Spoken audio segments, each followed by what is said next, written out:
semua sudah siap untuk mengikuti materi pembelajaran peminatan kimia hari ini, yaitu lanjutan dari materi stoikiometri larutan. Poin yang kedua, pengeceran larutan dan pencampuran larutan terhadap konsentrasi yang berbeda.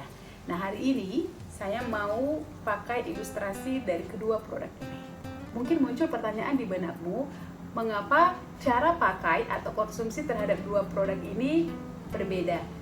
Kalau produk ini kamu boleh langsung siap saji untuk minum, tapi kalau produk yang ini kamu harus tambahkan lagi ke dalam air atau encerkan lagi sesuai selera kamu, baru kamu boleh minum. Nah, jawabannya sederhana. Di dalam produk ini sudah ditemukan atau sudah dilakukan pengenceran. Nah, kalau di produk ini justru kita yang harus lakukan pengenceran. Bagaimana perhitungan konsentrasinya atau bagaimana mengetahui konsentrasi larutan yang sudah kita encerkan, itu yang mau akan kita pelajari hari ini. Tapi sebelumnya saya mau jelaskan dulu teori pengencerannya. Oke, kamu perhatikan penjelasan dari saya.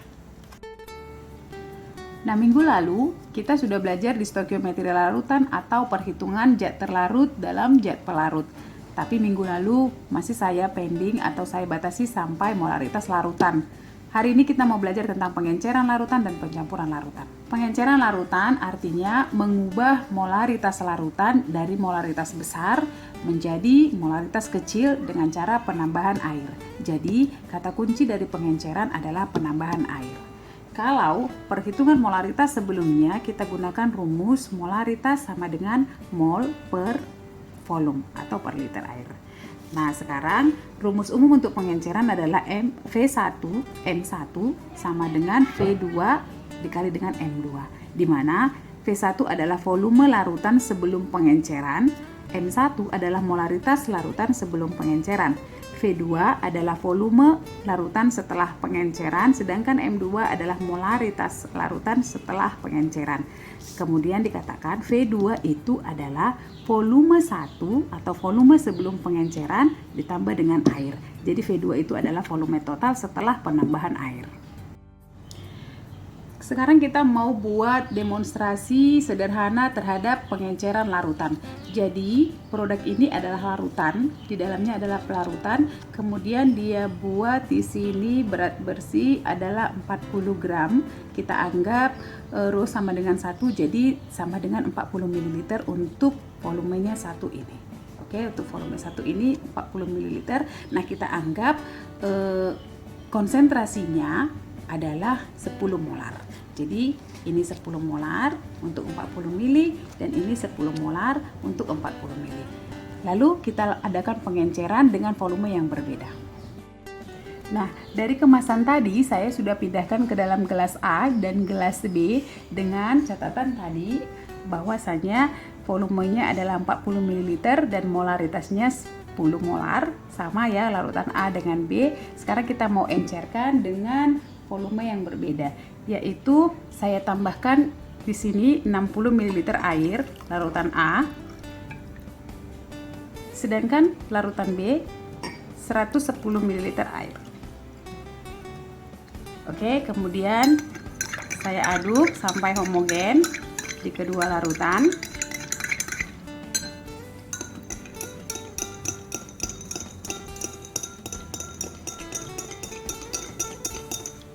Volume setelah penambahan air sekarang berarti V2.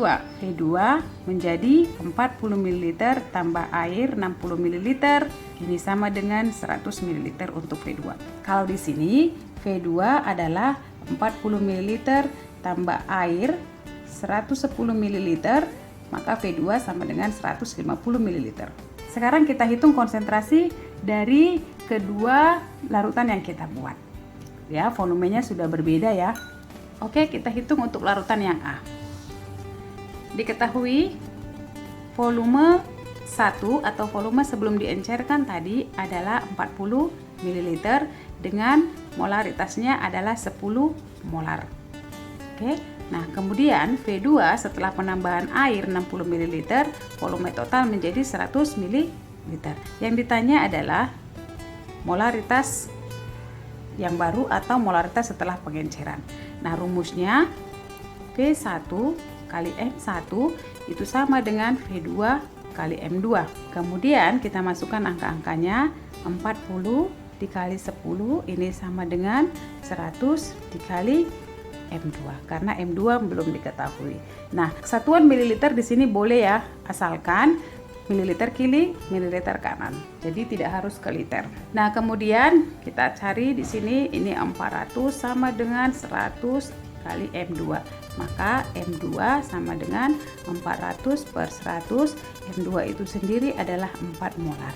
Nah, jadi larutan A sekarang yang kita peroleh molaritasnya adalah 4. Sedangkan larutan B diketahui volume awal adalah 40 ml dan molaritas awal adalah 10 molar. Kemudian volume akhir setelah penambahan air menjadi 150 ml. Yang ditanya adalah M2 pada produk B atau larutan B. Rumusnya adalah V1 kali M1 sama dengan V2 kali M2. V1-nya 40, M1-nya 10, V2-nya 150, dan M2-nya ditanya. Maka ini 400 sama dengan 150 kali M2. M2 itu sama dengan 400 per 150. M2 itu sendiri adalah 2,66 molar. Nah, jadi perbedaannya adalah semakin kecil nilai molaritas berarti larutannya semakin encer. Itu sebabnya karena kita tadi tambahkan air yang lebih banyak di kelas B. Nah, itu tadi pengenceran larutan beserta dengan contoh soal di 2 contoh soal yang berbeda. Sekarang kita masuk poin yang ketiga, yaitu pencampuran larutan. Oke. Nah, pencampuran larutan. Pengertiannya adalah penggabungan larutan sejenis namun berbeda konsentrasi dan volumenya.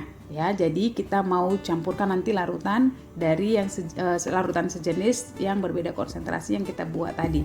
Rumusnya adalah volume campuran kali molaritas campuran itu sama dengan volume zat 1 dikali dengan molaritas zat 1 ditambah volume zat 2 dikali dengan molaritas zat kedua. Jadi ini keterangannya. Nah, sekarang kita mau lakukan pencampuran. Ini tadi zat yang kita buat. Jadi kita peroleh larutan A 100 ml dengan konsentrasi 4 molar, larutan B 150 ml dengan konsentrasi 2,66 molar. Nah, sekarang kita mau campur.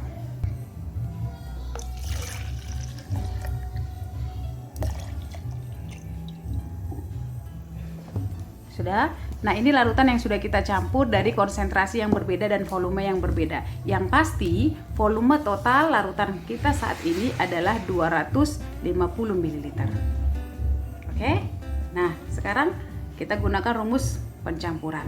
Katanya rumusnya V campuran dikali dengan molaritas campuran itu sama dengan V zat 1 dikali M zat 1 tambah V zat 2 dikali M zat 2. Sekarang kita masukkan angka-angkanya. Ya, volume campuran adalah 250, molaritas campuran masih harus kita cari.